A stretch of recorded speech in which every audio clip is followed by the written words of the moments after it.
Good morning, students. Today I am discuss games and sports class.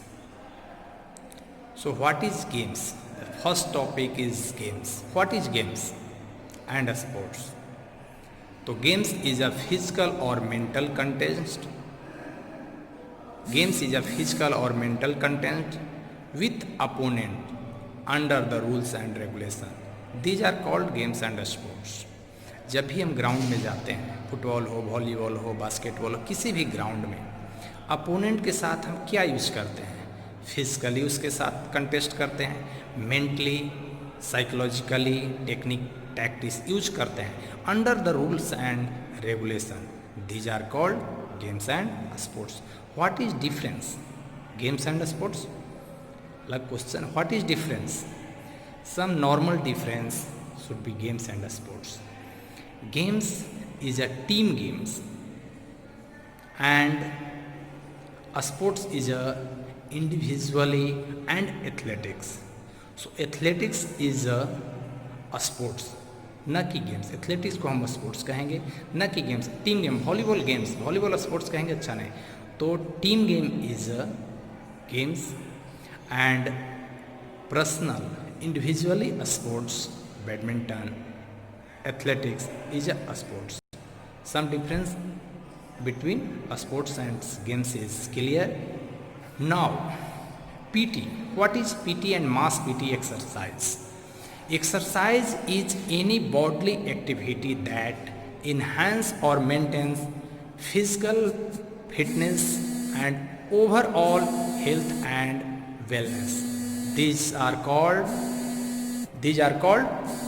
exercise and PT exercise, mass PT. What is physical fitness? Physical fitness, PT exercise is any bodily activity, शारीरिक क्रिया that enhance or maintains physical level based physical fitness and overall health, promote and wellness. These are called exercise. उसका benefit, importance. But what is physical fitness? तो physical fitness senior class में आप पढ़ेंगे 11th-12th में physical fitness components. But यहाँ पे हम short में डिस्कस करेंगे. फिजिकल फिटनेस डिफाइन किसको हम बोलेंगे, किस पर्सन को हम बोलेंगे कि इसका physical fitness level. What is physical fitness? So it is the ability of a person, it is the ability of a person to daily routine work without fatigue, without harassment, moreover to participate in playful activities and still reserve enough capacity to meet any emergency. Daily routine work बिना harassment के हम कर रहे हैं, करने के बाद भी हमारे अंदर एक एनर्जी बचता है जो किसी भी आगे इमरजेंसी में अलग कुछ हमको काम मिल गया उसको करने में हम सक्षम हैं, तभी बोलेंगे कि हमारा फिटनेस लेवल सही है. तो physical fitness, it is the ability of a person to daily routine work without fatigue, without harassment, बिना हरासमेंट के. बिना अगर हरासमेंट हुआ भी तो अगले काम के लिए हमारा बॉडी प्रिपेयर है, उस काम को एनी इमरजेंसी में करने के लिए हम प्रिपेयर हैं, हम रेडी हैं. These are good fitness level. So this is physical fitness is clear. Games and sports is clear. PT, mass PT is clear. Now what is the importance, क्या importance है खेलने का? What is the need and importance of games and sports? Today आप देख रहे हैं पूरा world अभी प्रेजेंट में कोरोना महामारी से जूझ रहा है. इसमें डॉक्टर,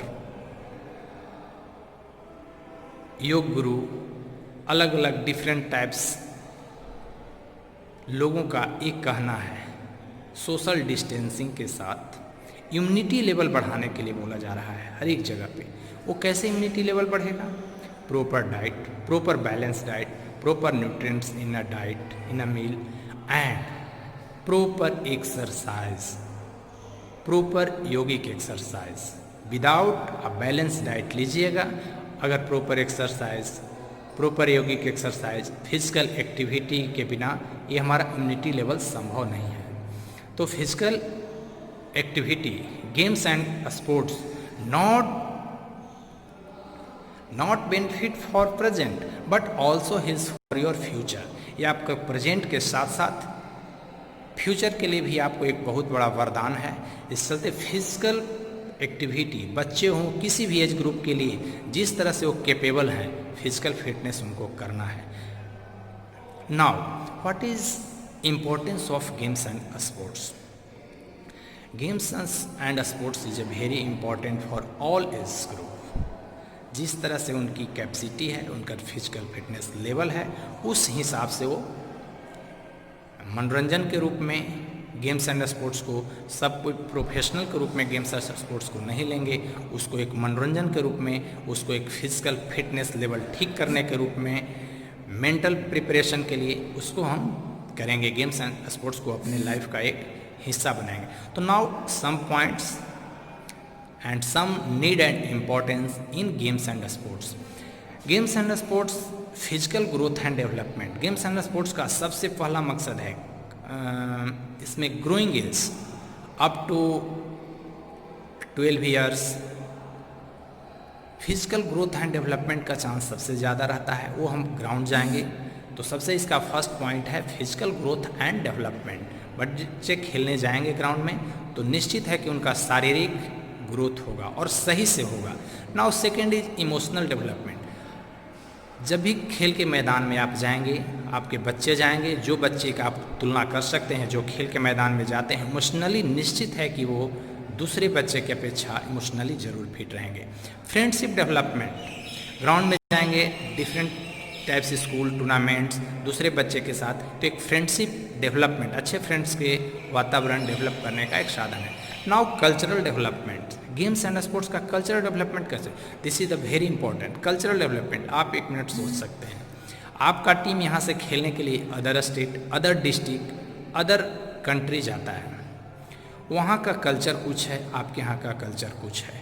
तो कल्चरल डेवलपमेंट, खान पान रहन सहन, आप 5 दिन के लिए 2 दिन के लिए वहाँ अगर रुक रहे हैं, उस 2 दिन के बीच में आपका डिफरेंट कल्चरल डेवलपमेंट कुछ न कुछ तो जरूर होगा।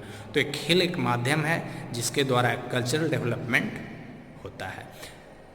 Name and fame, games and sports very popular in a person. किसी भी पर्सन को जो गेम्स एंड स्पोर्ट्स में काफ़ी ऊपर तक हैं, उनको नेम और फेम में कहीं कोई दिक्कत नहीं है। तो एक गेम्स एंड स्पोर्ट्स एक नेम फेम, अगर अच्छे प्लेयर हैं तो आपको स्कूल में हो, कॉलेज में हो, गांव में हो, स्टेट हो, कहीं ना कहीं किसी लेवल पर उसके द्वारा आपका एक नेम फेम मिलता है, आपको प्राथमिकता मिलता है, चाहे किसी भी लेवल में हो, स्कूल लेवल पर हो, कॉलेज लेवल पर हो, डिस्ट्रिक्ट, स्टेट, नेशनल, इंटरनेशनल। तो नेम एंड फेम आप इसके माध्यम से games and sports. Now personal adjustment, कुछ प्लेयर्स पर्सनल एडजस्टमेंट खेल के अपना प्रोफेशन बना लेते हैं, जिसके माध्यम से उनका पर्सनल एडजस्टमेंट्स होता है गेम्स एंड स्पोर्ट्स के द्वारा। यूज द लेजर टाइम, बहुत सारे ऐसे प्रोफेशनल्स हैं, वो चाहे कंपनी में काम, कॉर्पोरेट सेक्टर, प्राइवेट सेक्टर, कहीं भी काम करते हों, वो अपना खाली समय को मनोरंजन खेल के मैदान में ले जाते हैं, जिससे खाली समय का वो सदुपयोग खेल के माध्यम से करेंगे, जिससे उनका मनोरंजन भी होगा और फिटनेस लेवल, उनका इम्यूनिटी लेवल बढ़ेगा। नाउ रिक्रिएशन, मनोरंजन के रूप में गुड बॉडी पोस्चर, अगर आप खेल के मैदान में जाएंगे निश्चित है आपका बॉडी पोस्चर अच्छा दिखेगा। बच्चे के खास करके आप एक खेलने वाले बच्चे को उठा कर देख सकते हैं और एक नहीं खेलने वाले, जो बच्चे फील्ड नहीं जाते हैं, आप तुलना कर सकते हैं। Good body posture protect us from disease, life style disease, 2 days very lifestyle disease, minimum age, diabetes, obesity, different types lifestyle disease due to lack of physical activity। जिस घर में कोई भी एज ग्रुप के हों, lack of physical activity, proper sleeping, not a proper diet, not a time to time take the lunch meal, so lifestyle disease पहले की अपेक्षा आज ज़्यादा, diabetes, different types of life style disease, अगर games and sports जाते हैं तो उसको प्रोटेक्ट करेगा फिटनेस के द्वारा, फिजिकल एक्टिविटी के द्वारा, एक्सरसाइज के द्वारा, योगा के द्वारा, तो protect us from disease. Now earn money, 1 रुपये अर्न मनी का भी एक गेम्स एंड स्पोर्ट्स एक साधन है, जिसके द्वारा आप अर्निंग मनी कर सकते हैं। पर्सनल एडजस्टमेंट हम पहले बता दी है। न्यूरोमस्कुलर कोऑर्डिनेशन, आप जाइएगा तो आपका एक neuromuscular coordination games and sports के द्वारा डेवलप होगा। नाउ नेशनल इंटीग्रेशन, राष्ट्रीय एकता, राष्ट्रीय समन्वय। आप खेलते हैं किसी देश के लिए तो एक हम लोग का भारत पाकिस्तान, भारत ऑस्ट्रेलिया किसी के साथ मैच होता है, हम लोग दर्शक भी रहते हैं, लेकिन नेशनल इंटीग्रेशन इससे हम लोग का बनता है, राष्ट्रीय एकता बनता है, राष्ट्रीय समन्वय जिसके द्वारा लगता है कि मेरा कंट्री जीत सके। तो now today I discuss games and sports, need and importance, what is difference between games and sports, PT, mass PT exercise.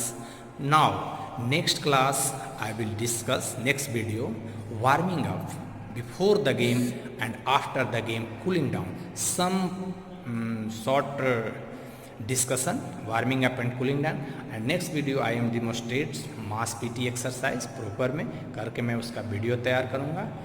So today topic is complete. So